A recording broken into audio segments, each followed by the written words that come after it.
6 में से 3 सीटों पर कांग्रेस और उनमें से 1 पर खतरा है। अच्छा, एक चीज और नोटिस करने में आ रही है कि जो नए जिले बने हैं उनमें जो विधानसभाएं हैं वो लगभग सुरक्षित हैं कांग्रेस की। कुल मिला के 71 सीटें कांग्रेस के पास हैं, जिसमें से 37 एक ऐसी सीटें हैं जिस पर बहुत ज्यादा खतरा बताया जा रहा है। जैसा कि आपने देखा कि कांग्रेस ने जो इंटरनल सर्वे कराया था उसमें जो फाइंडिंग आई है उसमें 37 विधायक जो हैं वो खतरे में बताए गए हैं। जनता कांग्रेस के पास और बीएसपी की 2 सीटें हैं। जनता कांग्रेस जोगी में एक रेणु जोगी ही बची हुई हैं जिनकी सीटें पार्टी में काउंट कर सकते हैं। तो पार्टी को तो पसंद कर रहे हैं, प्रत्याशी को पसंद नहीं कर रहे हैं। नमस्कार, मैं हूं मयंक चतुर्वेदी और एक बार से फिर हम हाजिर हैं कांग्रेस के उसी इंटरनल सर्वे को लेकर के जिसको लेकर के आपकी जिज्ञासा अभी तक बनी हुई है।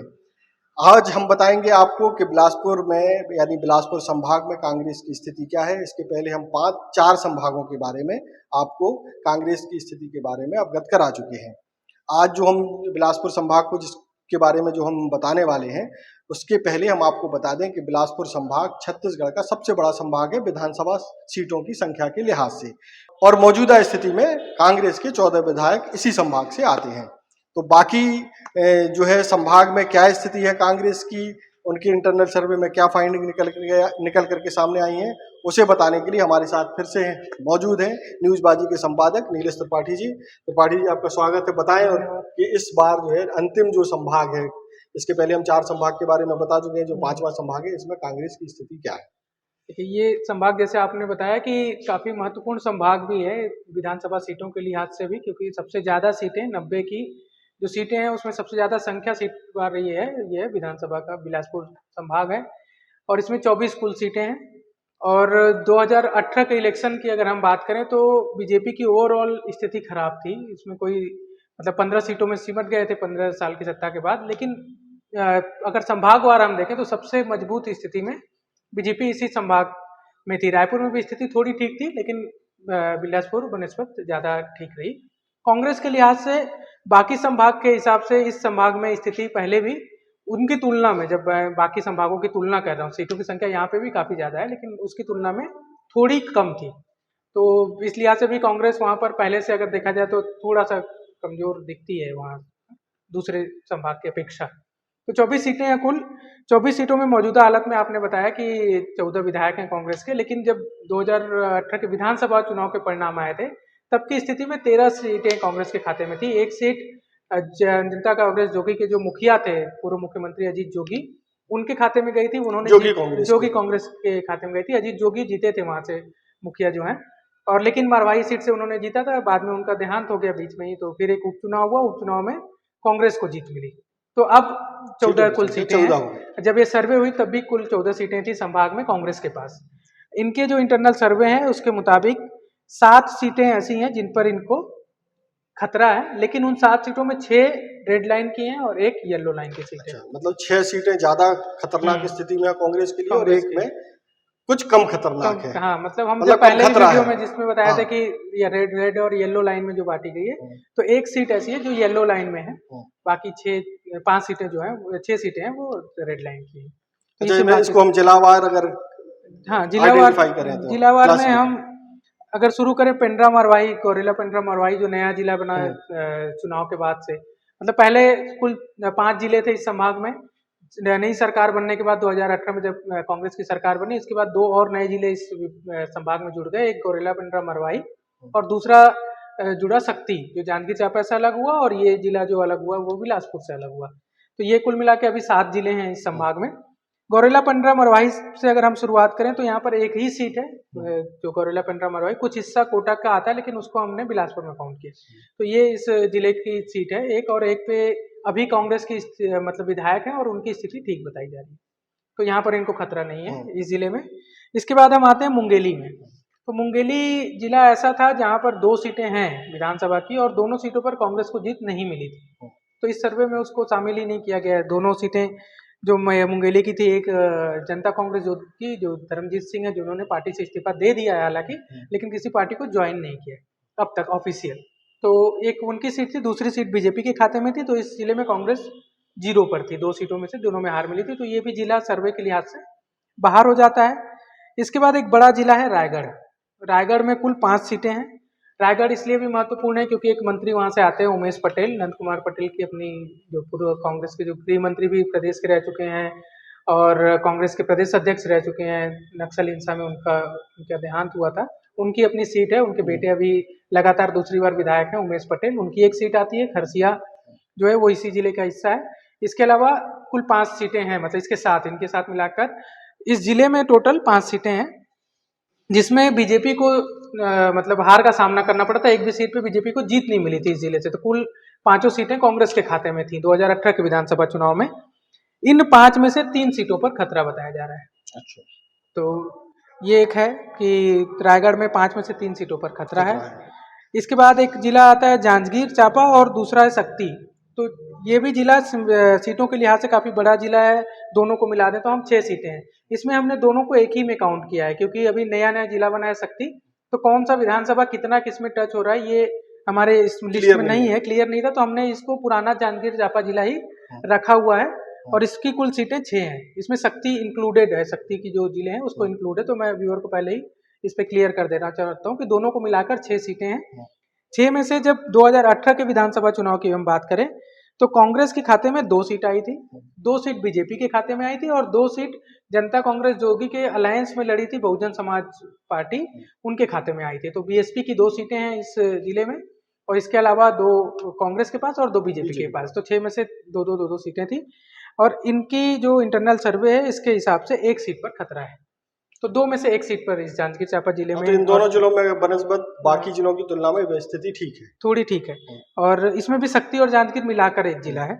और इसके बाद एक बड़ा जिला है कोरबा। कोरबा में कुल 4 सीटें हैं। कोरबा भी काफी अभी चर्चा में रहता ही है। एक मंत्री वहां से भी हैं, जय सिंह अग्रवाल, वहीं से मंत्री हैं कैबिनेट में। और जांजगीर चांपा जिले का जो शक्ति सीट है उधर से ही अगर इसको एक साथ काउंट करें तो जो चरणदास महंत हैं वो भी वहीं से हैं, जो विधानसभा अध्यक्ष हैं, पूर्व केंद्रीय मंत्री रह चुके हैं। तो उस लिहाज से भी काफी महत्वपूर्ण ये जिला भी, काफी संभाग भी काफी महत्वपूर्ण है। लगभग 3 कैबिनेट में अगर चरणदास महंत को हम गिन लेते हैं तो 3 लोग हैं अभी भी इस संभाग से। कोरबा से जय सिंह अग्रवाल जी हैं। तो कोरबा की कुल 4 सीटें हैं। 4 में से पिछले विधानसभा चुनाव 2018 में 3 सीटें कांग्रेस के खाते में आई थी। 1 सीट पूर्व जो गृह मंत्री हैं ननकीराम कंवर, पूर्व गृह मंत्री थे बीजेपी से, उनको 1 सीट पर जीत मिली थी। ओबीसी जिले के रामपुर विधानसभा सीट का प्रतिनिधित्व करते हैं। तो बाकी 3 सीटें जो हैं वो कांग्रेस के खाते में थी। ये ऐसा जिला है जिसमें 1 सीट जो है वो कांग्रेस के लिए एकदम खतरनाक बताई जा रही है। कांग्रेस की वहाँ स्थिति ठीक नहीं बताई जा रही है। और एक ऐसी सीट, 1 सीट पर खतरा है। हाँ 3 में से 1 सीट पर खतरा है और 1 सीट पर खतरा प्लस माइनस वाला जो येलो लाइन में है उसमें है। तो 2 सीटों पे कुल मिलाकर इसमें कह सकते हैं कि स्थिति ठीक नहीं है। तो ये हो गया। और जो मुख्य जिला बचता है बिलासपुर, तो बिलासपुर में 6 सीट है। वर्तमान परिस्थिति में 6 सीटें हैं कुल। इसमें से पिछले विधानसभा चुनाव में 1 सीट जनता कांग्रेस जोगी के खाते में गई थी। इस संभाग से कोटा से रेणु जोगी विधायक हैं, अभी भी हैं, पूर्व मुख्यमंत्री अजीत जोगी की पत्नी है। और लास्ट एकदम आखिरी मोमेंट में उन्होंने जोगी कांग्रेस से टिकट पे लड़ा था। बार बार वो कांग्रेस के लिए टिकट मांग रही थी लेकिन नहीं मिला, तो वो फिर पार्टी छोड़कर जोगी में शामिल हुई थी। तो एक महत्वपूर्ण सीट है कोटा, इस पर जोगी को एक जीत मिली थी, जोगी की पार्टी को 1 सीट वो है। 2 सीटें बीजेपी के खाते में गई थी। जो पूर्व नेता प्रतिपक्ष और पूर्व विदेशी बीजेपी के अध्यक्ष रह चुके हैं धर्मलाल कौशिक, वो इसी सीट से, इन्हीं जिले की 1 सीट से जीते थे। तो 2 सीटें अभी बीजेपी के खाते में है, 1 जेसीसी के खाते में आज भी हैं। और इनमें से 6 में से ये 3 सीटें हो गई। 1 सीट बाकी सीटें कांग्रेस के पास हैं। इनमें से 1 सीट पर खतरा बताया जा रहा है। 6 में से 1 सीट पर, हाँ 6 में से मतलब 3 सीटें आज की डेट में कांग्रेस के पास हैं। तो 6 में से 3 सीटों पर कांग्रेस और उनमें से 1 पर खतरा है। 1 पर खतरा है। तो ये कुल स्थिति है। 24 में से लगभग 7 सीटों पर इन कांग्रेस को इस विधानसभा इस संभाग में खतरा है। हालांकि इसमें राहत की बात इस लिस्ट के हिसाब से ये है कि कोई भी कद्दावर मंत्री या नेता का नाम इसमें नहीं। अच्छा, एक चीज और नोटिस करने में आ रही है कि जो नए जिले बने हैं उनमें जो विधानसभाएं हैं वो लगभग सुरक्षित हैं कांग्रेस के लिए। हाँ इस संभाग में तो खासकर हैं। नहीं, सारे ही संभागों में हम लोग अगर हम दुर्ग की भी बात करें तो दुर्ग से तो नहीं, जैसे राजनांदगांव से 2 जिले बने हैं। हाँ दुर्ग संभाग की मैं कह रहा था। तो उसमें खैरागढ़ में सुरक्षित थी 1 सीट, लेकिन मानपुर मौला जो बना वहां पर 1-2 सीटें हैं, 1 पर स्थिति ठीक नहीं है। तो ये एक है। और रायपुर संभाग में बिलईगढ़ एक नया जिला बना, तो इस लिस्ट के अनुसार वो सीट भी जो है वो बहुत ज्यादा सुरक्षित नहीं है, थोड़ा खतरा वाला मामला है।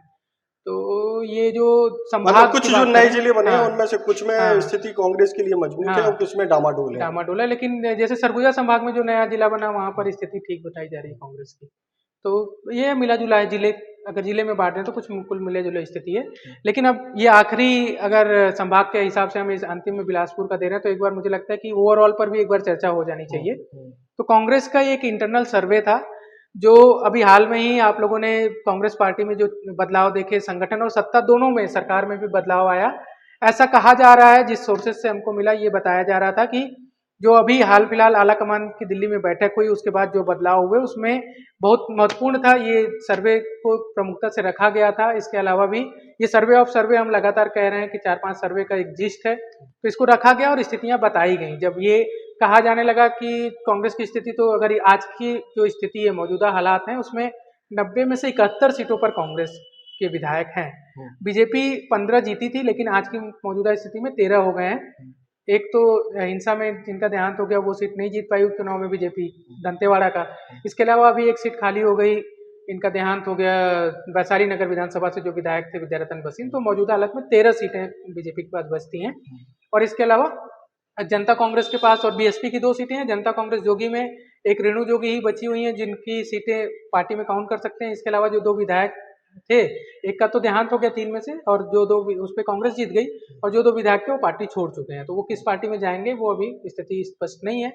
कुल मिला के 71 सीटें कांग्रेस के पास हैं, जिसमें से 37 एक ऐसी सीटें हैं जिस पर बहुत ज्यादा खतरा बताया जा रहा है, जिसमें मंत्रियों की संख्या भी है काफी ठीक ठाक है। जैसा कि आपने देखा कि कांग्रेस ने जो इंटरनल सर्वे कराया था उसमें जो फाइंडिंग आई है उसमें 37 विधायक जो हैं वो खतरे में बताए गए, मतलब उनका कामकाज जनता को पसंद नहीं आया और उनके हारने के आशंका कांग्रेस पार्टी ने जताई है अपने इंटरनल सर्वे में। इधर एक चीज और महत्वपूर्ण है कि एक और सर्वे हम तीरंदाज पर दे रहे थे जिसमें ये था कि कांग्रेस की सरकार को लोग बनाना चाहते हैं। तो अब आपके दिमाग में सवाल आ सकता है कि एक तरफ जनता आज कांग्रेस की सरकार चाहती है और दूसरी तरफ जो है 37 विधायक खतरे में है। तो इसमें बहुत ही स्पष्ट कर दें कि विधायकों की नापसंदगी एक अलग मामला है और पार्टी की पसंदगी या सरकार की पसंदगी अलग मामला है।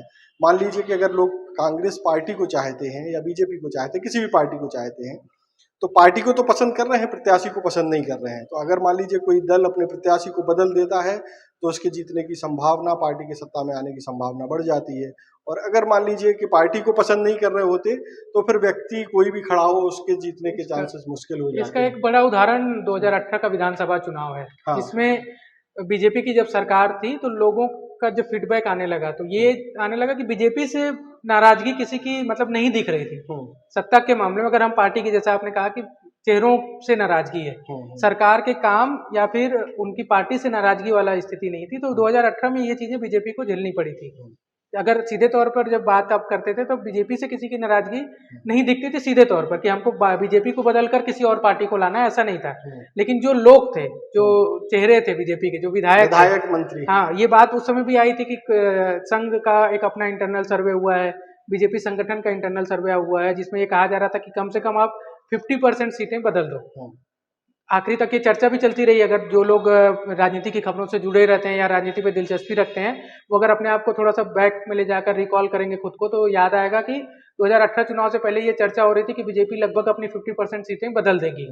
लेकिन ऐसा उन्होंने किया नहीं, उन्होंने भरोसा जताया, जिसका नुकसान उनको चुनाव में झेलना पड़ा। ये स्थिति कांग्रेस के साथ भी हम कह सकते हैं कि ऐसा नहीं है कि कांग्रेस से लोग नाराज हैं, कांग्रेस के सरकार में हुए कामकाज से नाराज हैं, ऐसा 100% मुझे नहीं लगता। लेकिन ये जो चेहरे हैं उस पर्टिकुलर उस विधानसभा जो क्षेत्र है वहाँ के जो चेहरे हैं और उन चेहरों के साथ जो जुड़े चेहरे हैं, ये इसके लिए जिम्मेदार मुझे नजर आते हैं। तो ये इसका रिजल्ट कांग्रेस का क्या होता है आने वाले चुनाव में, विधानसभा चुनाव में क्या होगा, वो तो देखने वाली बात होगी। अभी इनके पास समय भी है, 2023 में जब चुनाव होने हैं तो वो नवंबर दिसंबर में जो शेड्यूल अभी तक सामने आया है, अभी डेट नहीं आई है, लेकिन जो शेड्यूल आ रहा है कि नवंबर दिसंबर में चुनाव होंगे, अक्टूबर के बाद उसमें आचार संहिता लग सकती है, तब उस समय क्या परिस्थिति बनेगी वो तब की बात होगी। अभी ये सर्वे लगभग 5-6 महीने पहले के हैं, तो इन दरमियान हो सकता है इनको भी गया हो, इन्होंने अभी अपनी हालत सुधारने के लिए कामकाज शुरू किया हो, अपनी एक बैठक की हो, उसमें निकाला हो कि क्या होगा, तो ये सब देखने वाली बात होगी। तो जैसा कि आपने देखा कि कांग्रेस के इंटरनल सर्वे में किस संभाग की क्या स्थिति है उसके बारे में तीरंदाज और न्यूज़बाजी ने आपको बताया।